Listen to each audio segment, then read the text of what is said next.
Podemos orar? Bom dia, bom dia, bom dia. Pai amado e querido, em nome de Jesus, te bendizemos porque o Senhor é bom, te bendizemos pela tua graça, te bendizemos pelo teu amor incondicional em Jesus, te bendizemos pela oportunidade de estarmos aqui com a tua palavra aberta e reconhecemos que dependemos de ti, por isso te pedimos que o Senhor nos ilumine, que o Senhor nos guie, que o Senhor nos oriente, nos abra o entendimento para podermos absorver essa palavra e que ela seja vida na nossa vida, Pai, para que possamos conhecer mais os propósitos do inimigo para com a igreja, para que possamos fazer as coisas com compreensão. Fixa essa mensagem na mente de cada um, do mais novo até o mais idoso, Pai. Pois é em nome de Jesus que oramos. Amém. Na semana passada, nós começamos a estudar a origem de Satanás. Nós temos estudado satanologia, que é o estudo daquele querubim que caiu, né? Que tem vários nomes. Ele já se chamou Lúcifer. Atualmente o Senhor Jesus Cristo se dirigiu a ele como o diabo e Satanás, mas nós sabemos pelas escrituras também que ele pode ser chamado de Belial, de Belzebu, e que ele tem alguns títulos. Ele é conhecido como o Deus desse século, como maligno, como tentador, como o pai da mentira, como o príncipe deste mundo, como o príncipe da potestade do ar, e que ele pode ser representado pela serpente, pelo dragão e pelo Leviatã. Nós vimos que ele é um ser pessoal, é um indivíduo, existe realmente, e por fazer parte do grupo de seres angélicos, tudo aquilo que caracteriza os anjos também caracteriza Satanás e os seus seguidores, os anjos que caíram, os demônios. Então nós observamos que ele é uma criatura, ele não é Deus, ele não é pré-existente, ele não tem presciência, não tem onisciência, não tem onipotência, não tem onipresença, e tudo isso ele forja, ele imita, como que querendo parecer Deus.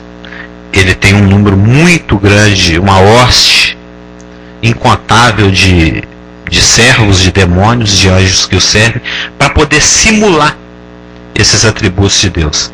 Mas na realidade ele é uma criatura, ele é invisível, mas se manifesta com visibilidade quando é conveniente a ele, quando é oportuno, quando é lucrativo. Mas o principal é que ele é limitado. Nós vimos que por ser uma criatura, e como todas as criaturas, por exemplo, nós vimos que a questão do estou lá, né? Eu não posso estar aqui e ao mesmo tempo pregando no Peru, ou nos Estados Unidos, ou na África. Por ser criatura, eu tenho essa característica de limitação ao tempo e ao espaço. Coisa essa que Satanás e os seus anjos também são. Eles são limitados ao tempo, são limitados ao espaço, porque eles são criaturas. Eles não podem estar em todos os lugares ao mesmo tempo e nem de saber todas as coisas. E vimos também, sim, ainda bem,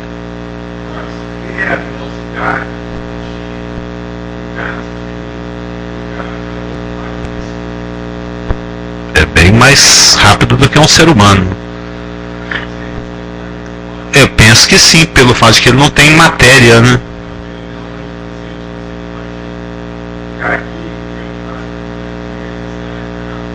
Exatamente. Mesmo porque em Mateus 25 o Senhor comparou ele a um raio. Eu vi Satanás caindo como um raio.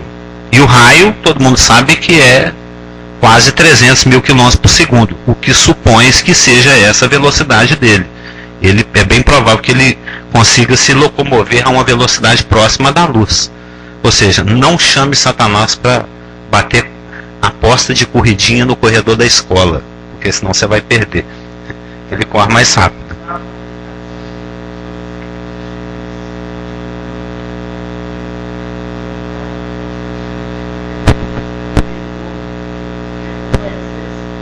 Exatamente. É bem lembrado, associando isso que o pastor Geraldo está falando. de que ele recebe informações dos seus acessos, né, dos seus olhos o tempo inteiro. E sendo que é nessa velocidade, ele atualiza bem mais que um feed, não é? Ele é mais rápido do que a conexão de internet lá. Você ainda tem que teclar para receber informação. Com ele já é instantâneo, né? Mas não é essa a questão. Então nós vimos que ele é dotado de personalidade, responsabilizado moralmente, porque ele é dotado de entendimento ou inteligência, ele é dotado de emoções e ele é dotado de vontade, assim como todos os seres responsáveis, anjos, homens, demônios, querubins, arcanjos, exceto animais, porque o animal e a coisa inanimada não tem essa noção. E na semana passada nós começamos a estudar a origem de Satanás. São poucas as passagens, inclusive nós falamos isso também, que dizem respeito a Satanás, porque nós aprendemos em Apocalipse que o espírito da profecia é testemunhar de Jesus Cristo. O testemunho de Jesus é o espírito da profecia. Nós vimos isso quando estudávamos Apocalipse, as 7 igrejas, por exemplo. Sendo que o objetivo das Escrituras é revelar a respeito da semente da mulher, aquela prometida lá em Gênesis 3,15, é falar a respeito da pessoa e da obra de Jesus Cristo. Todos os outros assuntos são adjacentes, são assuntos complementares.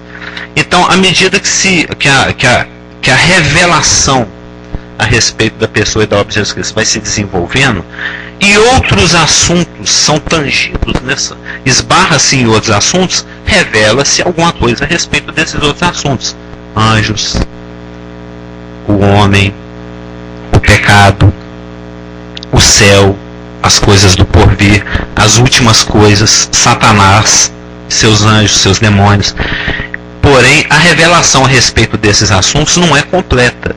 Ela é circunstancial, ou seja, ao se falar a respeito, por exemplo, os evangelhos estão descrevendo algumas das coisas que Jesus Cristo fez. Porque se fosse escrever todas as coisas que ele fez, como diz o apóstolo João, não haveria livros suficientes para escrever todas as coisas que ele fez.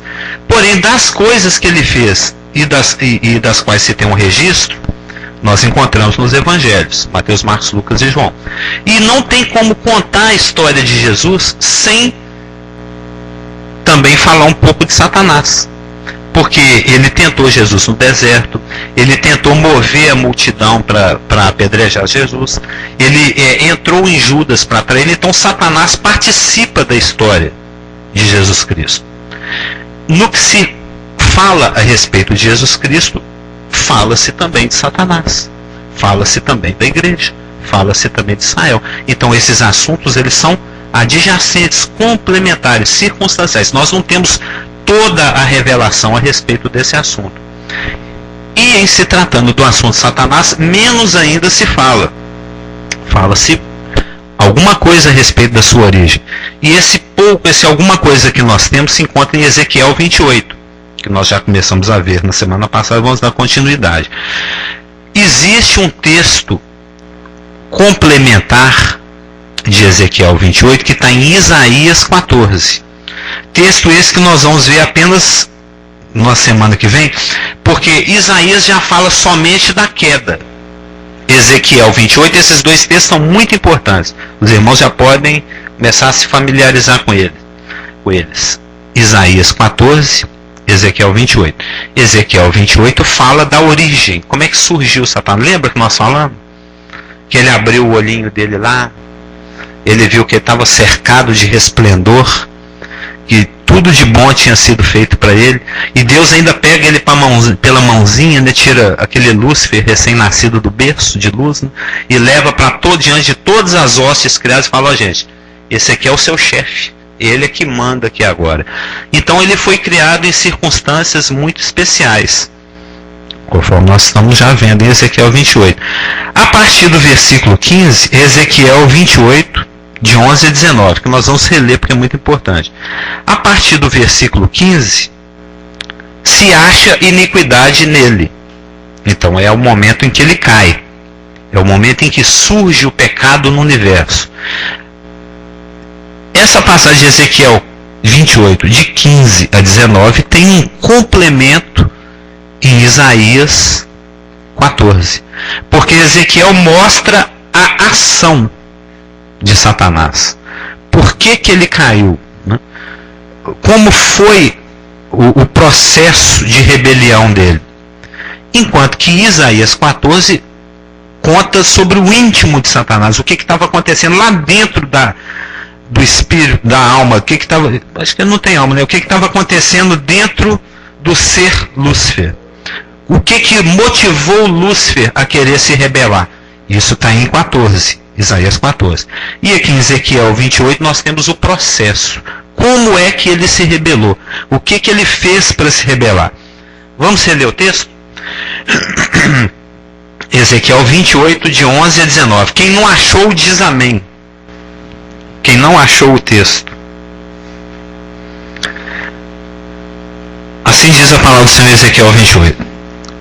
Veio a minha palavra do Senhor dizendo, lembrando-se que quando Jesus se dirigiu a Pedro e falou, arreda de mim, Satanás, ele estava falando, se dirigindo a Pedro, mas ele estava conversando com a pessoa que estava motivando aquela ideia que Pedro estava manifestando. Lembra?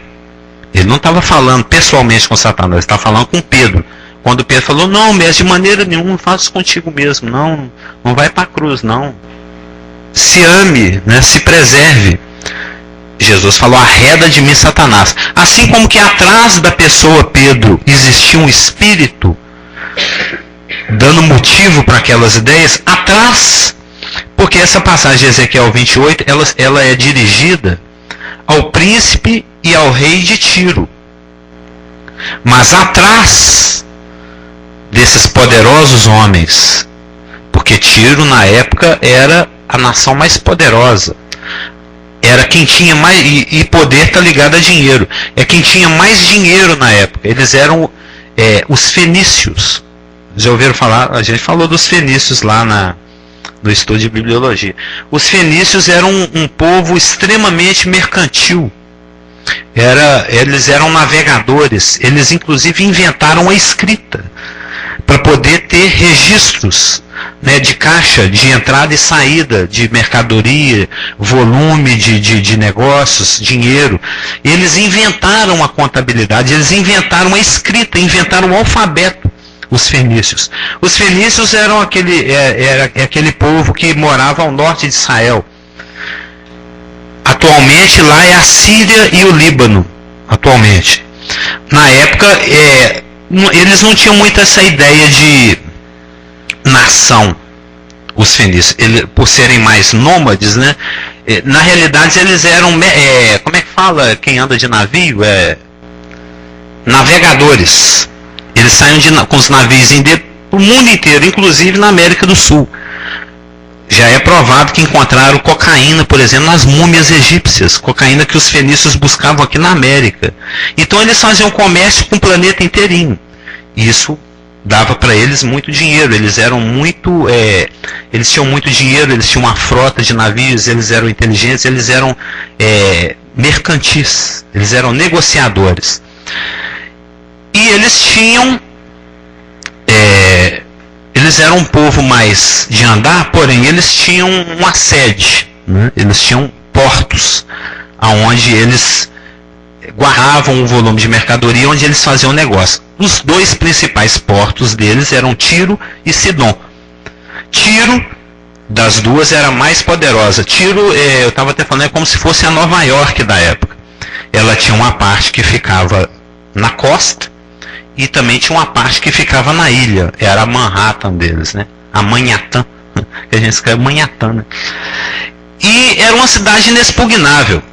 Era uma ilha fortaleza, muros altíssimos. Então o rei de lá, ele era uma pessoa totalmente soberba, uma pessoa totalmente autossuficiente, tranquila. Ele cria que mandava em tudo. Ele tinha poder de fogo, ele tinha poder de defesa, ele tinha dinheiro, ele tinha influência comercial. Então, como diz a palavra, ele estimava no seu coração como se ele fosse Deus. Tanto que historicamente, quando esse rei foi morto, ele mesmo teve dúvidas no último momento. Esse rei atrás do qual Lúcifer agia, porque Lúcifer age através das mãos dos governantes do presente século, né? Ele usou, por exemplo, Herodes para tentar destruir Jesus, o menino Jesus, né? Ele tentou usar Herodes para matar o menino Jesus, ele tentou usar os Césares para destruir a igreja e por aí vai. Usa até hoje lá os líderes do Oriente para perseguir cristãos que estão evangelizando em alguns países lá, Paquistão, Afeganistão. Você sabe que naqueles lugares se morre até hoje por pregar o evangelho. Tanto que esse rei, no momento dele morrer, esse rei de Tiro, ele perguntou para o soldado que o estava matando: eu não sou Deus, não? E até ele ficou em dúvida no último momento: você vai me matar? Como é que você vai me matar? Eu sou Deus. Não sou? Ele cria piamente, ele tinha certeza que ele era Deus, né?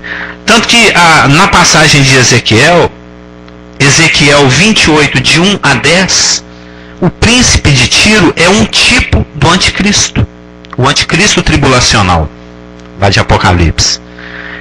E Ezequiel 28, de 11 a 19, fala a respeito do rei de Tiro, que na realidade é um tipo, é uma representação de quem está por trás, na realidade, de todo o poder mundial, Lúcifer.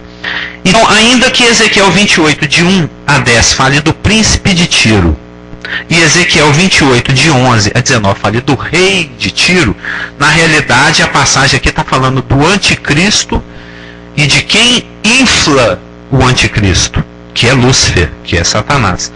Tanto que, só por curiosidade, por exemplo, que a nossa passagem, nós estamos estudando nós vamos estudar o anticristo daqui umas 8 semanas, mas por enquanto estamos estudando Lúcifer, né?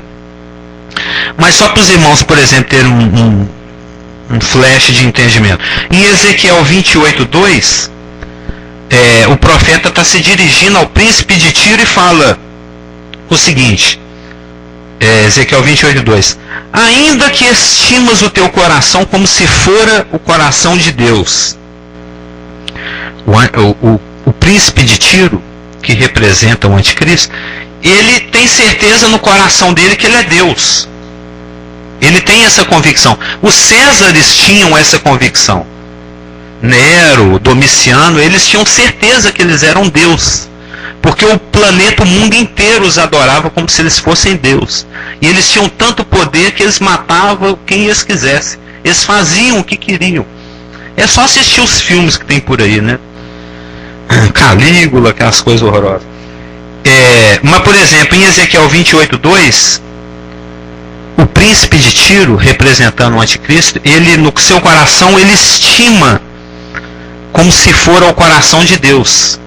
Ainda que estimas o teu coração como se fora de Deus. Isso tem um paralelo, por exemplo, com aquela passagem de Apocalipse 13, 18, em que fala que quem tem entendimento calcule o número da besta, porque é um número de homem. E esse número é 666. O que é esse número? Esse número não é esse mistério todo que as pessoas falam. 6 é número de homem, né? O homem foi criado ao 6º dia, 6 dias ele trabalha ao 7º, ele descansa. O 6 é um número muito ligado ao homem. Assim como o 5 é uma coisa ligada às coisas que se cria, 7 é ligado às coisas que Deus faz, 8 é ligado à ressurreição, 9 é ligada ao fruto que o Espírito dá. Então 6 é um número de homem.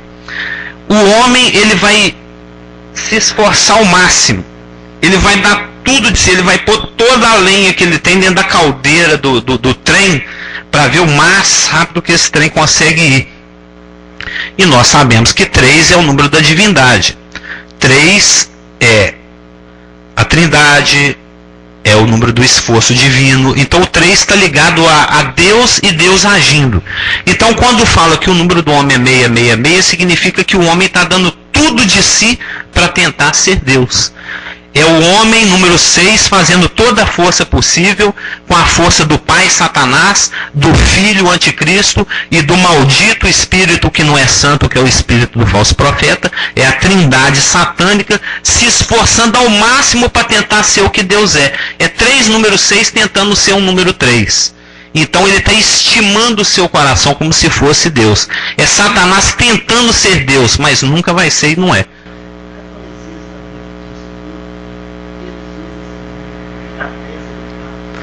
Sabe-se lá, né? Mas é engano. É porque te atira, conforme nós estudamos, faz parte das profundezas de Satanás. Ok? Estudando aqui, então vamos ao nosso assunto, que é Ezequiel 28, de 11 a 19. Veio a minha palavra do Senhor dizendo: Filho do homem, levanta lamentações, por quem vem juízo, né? Levanta lamentações contra o rei de Tiro e dize-lhe: Assim diz o Senhor. Assim diz o Senhor Deus: Tu és o sinete da perfeição, cheio de sabedoria e formosura. Estavas no Éden, jardim de Deus. De todas as pedras preciosas te cobrias. O sárdio, são 3 grupos de 3, tá? O sárdio, o topázio e o diamante. O berilo, o ônix, o jaspe. Engraçado é que esses grupos de pedras, eles têm... Porque o segundo grupo de pedra, assim como o fruto, tem a ver com o fruto do Espírito, por exemplo. O fruto do Espírito é amor, alegria, paz. Esses 3 primeiros é o homem se relacionando com Deus. Depois os outros 3 é o homem se relacionando com o próximo. E depois os outros 3 o homem se relacionando consigo mesmo. As 3 primeiras pedras são as pedras mais nobres. Depois vem aquelas pedras que são obtidas por sedimentação. Já viu aquelas cheias de risquinho? São ótimas, é lindo aquelas pedras. É o segundo grupo de pedras. E depois vem o terceiro grupo de pedras, que não é tão nobre quanto o primeiro, mas ela é cristalizada igual o primeiro grupo. Nós vamos ver isso tudo em detalhes, né? É só porque é tão interessante. O sárdio, o topázio, o diamante. O berilo, o ônix, o jaspe. A safira, o carbúnculo e a esmeralda. De ouro se te fizeram os engastes e os ornamentos. No dia em que foste criado, foste criado, foste criado, foste criado. Olha o eco, né? Ele foi criado. Foram eles preparados. Tu eras, não é mais, né? Tu eras querubim da guarda, ungido. Ele era um Messias, né? E te estabeleci. Permanecias no monte santo de Deus, no brilho das pedras andavas. Perfeito eras nos teus caminhos, desde o dia em que foste criado, foste criado, foste criado. Até... Então teve um momento em que ele perdeu esse estado original, né? Até que se achou iniquidade em ti. Na multiplicação do teu comércio, se encheu o teu interior de violência e pecaste. Por causa de que te lançarei profanado, ele profanou, né? Profanado fora do monte de Deus, e te farei perecer, ó querubim da guarda, em meio ao brilho das pedras. Elevou-se o teu coração por causa da tua formosura, corrompeste a tua sabedoria por causa do teu resplendor. Lancei-te por terra, diante dos reis te pus, para que te contemplem. Pela multidão das tuas iniquidades, pela injustiça do teu comércio, profanaste os teus santuários. Eu, pois, fiz sair do meio de ti um fogo, que te consumiu, e te reduzi a cinzas sobre a terra, aos olhos de todos os que te contemplam. Todos os que te conhecem entre os estão espantados de ti. Vens a ser objeto de espanto e jamais subsistirás. Conforme já foi falado na semana passada, esse é um texto, né, é uma passagem extremamente florida e cheia de hebraísmos, cheia de figuras de linguagem, né, figuras de ilustração que caracteriza a forma, a literatura hebraica. O judeu, ele é muito... Já viu esses filmes americanos de musical? Eu acho chato pra caramba, eu não gosto de musical não. Mas Israel, os americanos se parecem um pouco com isso, com os judeus, acho que é pelo convívio mais estrito, né? Tudo tem uma cantoria. Tem certos desenhos e programas que você vai assistir, eu fico pulando aqui as partes. Vai dar uma cantoria. Israel era assim, acontecer uma coisinha, vamos bater tambor. Atravessamos o Mar Vermelho, vão cantar, eu ganhei uma guerra aqui, vão balangar com pandeiro, né? Ele é um povo muito festivo, muito florido, muito colorido, muito poético, muito ilustrado, né? É um povo muito sambódromo, muito gosta de festa, né? E a linguagem da literatura hebraica não foge disso, ela é muito poética, muito cheia de ilustrações, de tipos, de símbolos, de representações. E, por exemplo, aqui quando nós vimos na semana passada que tu és o sinete da perfeição, cheio de sabedoria e formosura, nós vimos que a expressão hebraica aqui é um projeto completo, ao feito preencher o padrão. Ou seja, não faltava, até chegamos a cantar, né? Ou a menina é bonita e burra, se é bonitinha, é meia burrinha. Se é inteligente, não é tão bonitinha, né? Ou o rapaz, ele é muito prendado, é muito bonitão, mas e um pouquinho... É raro, às vezes você acha um rapaz, uma pessoa que ao mesmo tempo ela é sábia, ela é boa, né, bacana, e bonita por dentro e bonita por fora, formosa e sábia. Muitas vezes você acha uma coisa, mas não acha a outra. Com Satanás, com Lúcifer, era um pacote completo. Ele era lindão por fora e lindão por dentro. Ele era aquele genro que toda mamãe quer, né? Bonitão, inteligente, esperto, sagaz. Então ele era um indivíduo que Deus não amarrou nada. Deus liberou tudo para ele. O padrão dele era cheio. Tudo que um ser criado precisa ter, ele tinha. Por dentro e por fora. Nós estudamos isso. Ele era um sinete, né? Ele era o próprio anel de Deus. Eu vou mostrar como é que eu quero as coisas.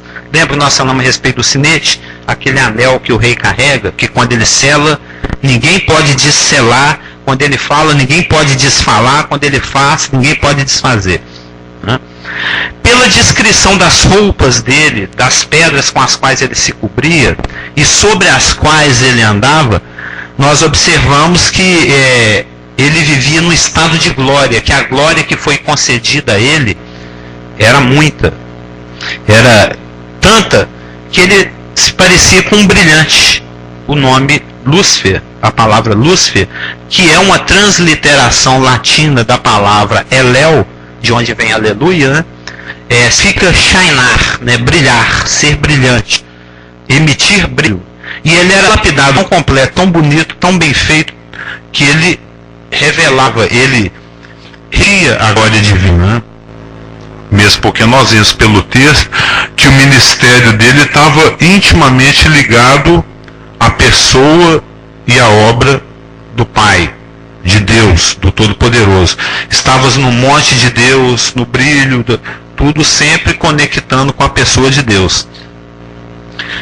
E discutimos na semana passada, eu tive olhando isso exaustivamente, existe uma discussão a respeito da tradução do versículo 13, onde fala que de ouro se te fizeram os engastes e os ornamentos. Existe uma discussão em torno dessa tradução, por causa de uma palavra que tem lá, T-O-P-H, TOF, que pode ser melhor traduzida por tamborim. Então, a sugestão, e eu concordo mais com esse grupo de teólogos, é que a parte onde está traduzida, de ouro se te fizeram os engastes e os ornamentos no dia em que foste criado, de ouro se te fizeram a obra dos teus tambores e dos teus pífaros no dia em que foste criado. Ou seja, ao invés de se traduzir para engastes e ornamentos, traduza-se para tamborins e pífaros. Mesmo porque o contexto, ele dá a entender mais que o ministério de Lúcifer estava ligado à condução da adoração. Ele era o médium do céu. Ele ficava entre Deus e as hostes de seres criadas.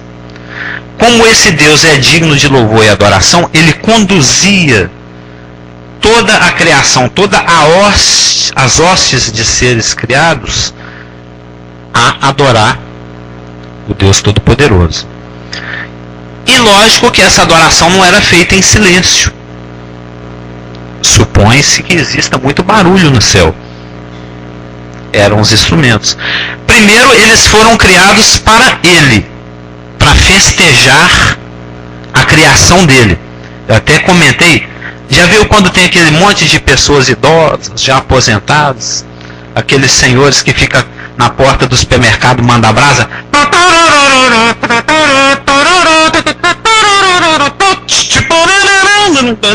Fica aquela bagunça ali na porta do supermercado, chamando os fregueses, bate o bumbo, bum, bum, bum. Normalmente é um monte de velhinho tocando, já viu? Tinha uma bandinha dessa tocando no dia em que Lúcifer foi criado. Para ele, não, para festejar a sua criação. Foi introduzido no ministério dele. Tanto que o nome dele é Elel, de onde vem Elel, é uma derivação de Alau, de onde vem Alauluia, Alel. É Alel Iá, Iá é Deus. Então, Elel, Deus, louva Deus, louvai o Senhor. Entendeu? É a mesma raiz para brilhar, é louvar. Então, no dia em que ele foi criado, que ele abriu o olhinho dele, Lúcifer nascendo, aquela glória toda, tinha uma bandinha do lado do berço dele tocando. Ó, o Lúcifer aí, gente! Entendeu? Isso com tambores e pífaros, não tinha instrumento de corda, não.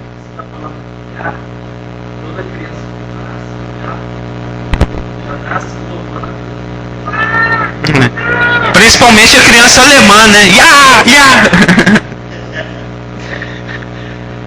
Diz que o melhor louvor tá na boca das crianças que mamam no peito. E pífaros. Pífaro é de soprar, né? Então os tambores e os pífaros, ou seja, os instrumentos de percussão e de sopro, foram criados primeiro para homenagear o recém-chegado querubim, né? E por essa questão etimológica de que Elel vem da mesma raiz que Alau, aleluia, soma-se a isso a associação de instrumentos musicais da sua pessoa e a sua origem, o local onde ele estava lotado, né? Lotado é coisa de militar, né? Onde ele estava estabelecido. Nós vamos ver a questão do monte de Deus, é um lugar de adoração e de louvor. Nós vamos comparar isso, por exemplo, com Hebreus 13.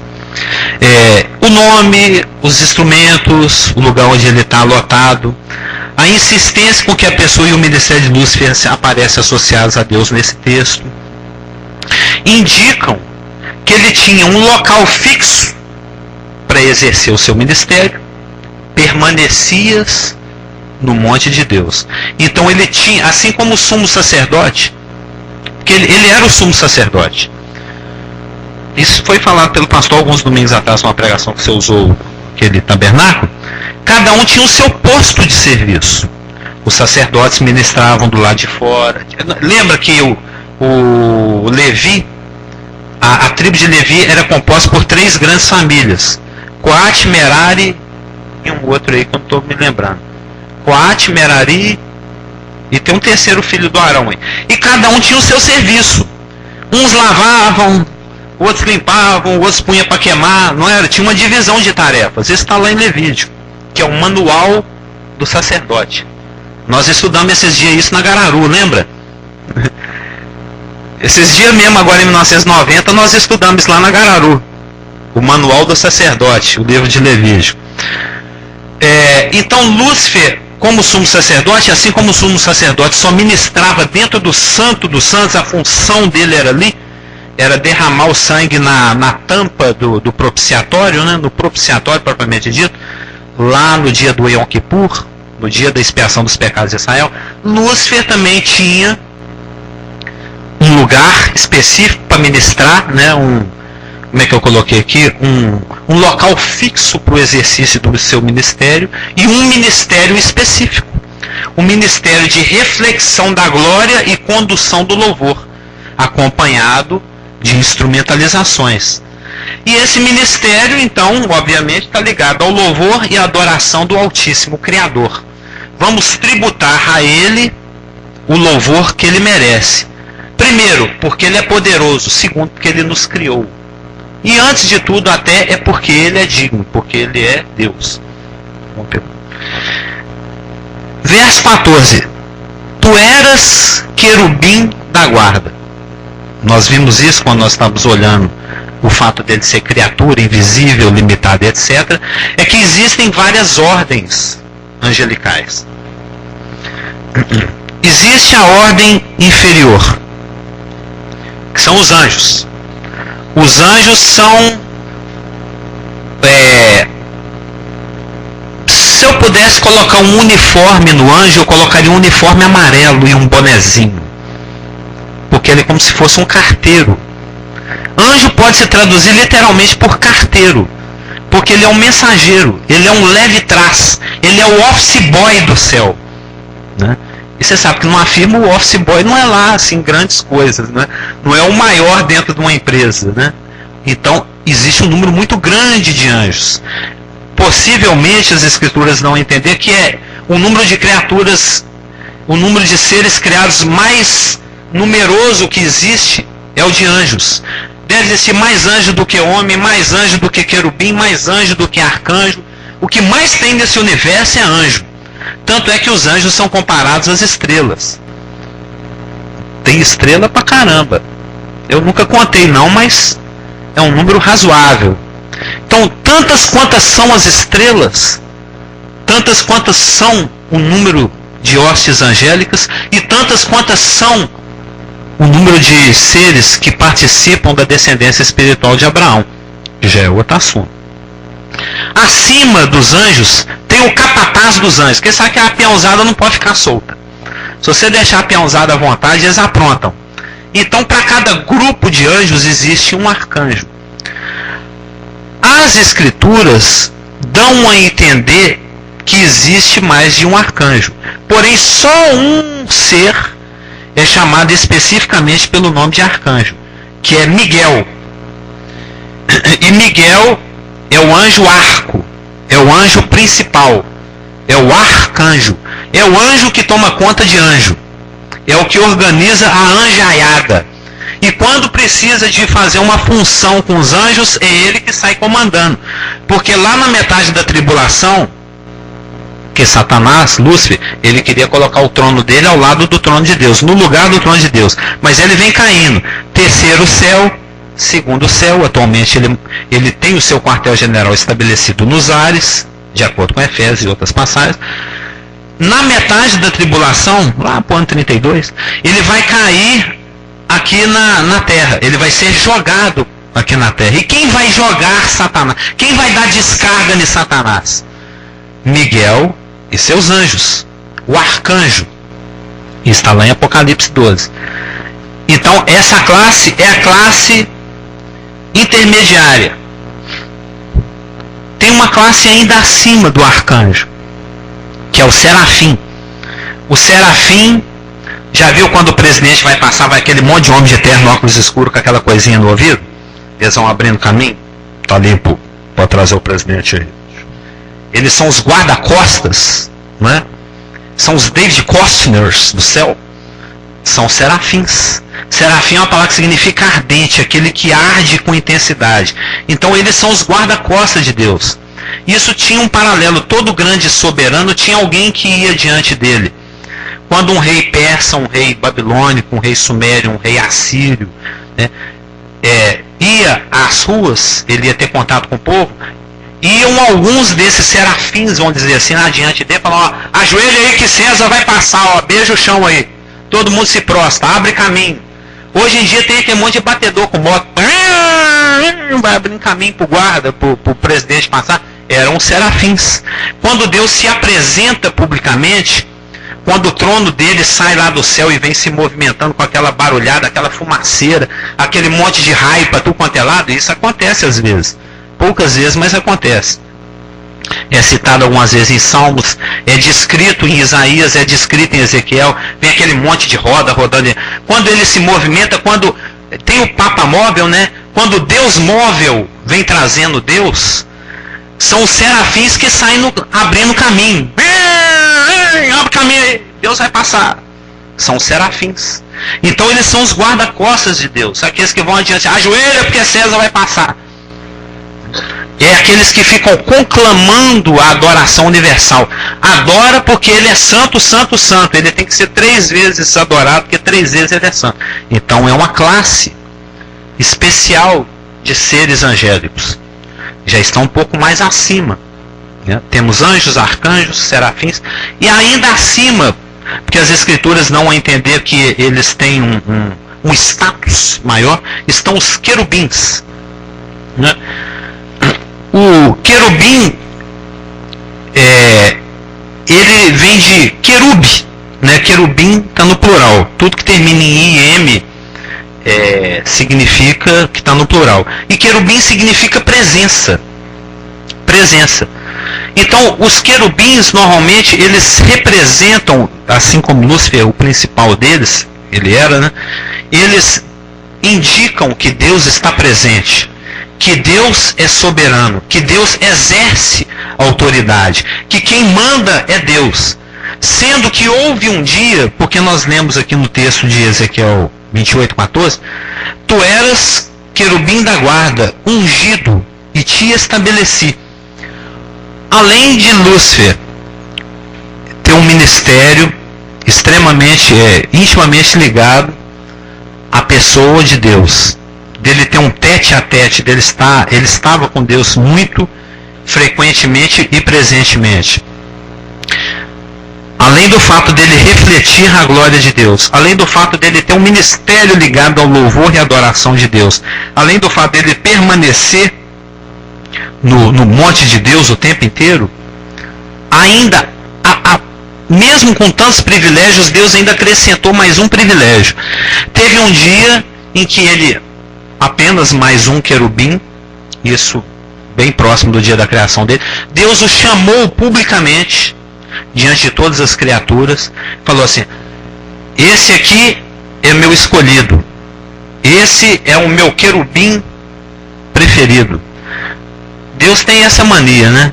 Esse é meu filho amado em quem me comprazo. Esse aqui é Abraão, mexeu com ele, mexeu comigo, né? É como chamar um aluno lá na frente da sala, ó, mexeu com Abraão, perdeu ponto, mexeu comigo. Deu lanchinho para Abraão no recreio, ganhou ponto comigo. Fez bem para Abraão, tá de boa comigo. Fez mal, tá de ruim. Da mesma forma, ele chamou esse querubim, fez com que ele se ajoelhasse, fundiu-o ao Espírito Santo, entornou o Espírito, derramou azeite sobre ele, porque era assim que eram ungidos. Se uma pessoa fosse exercer um ministério profético, isso lá no Velho Israel, né?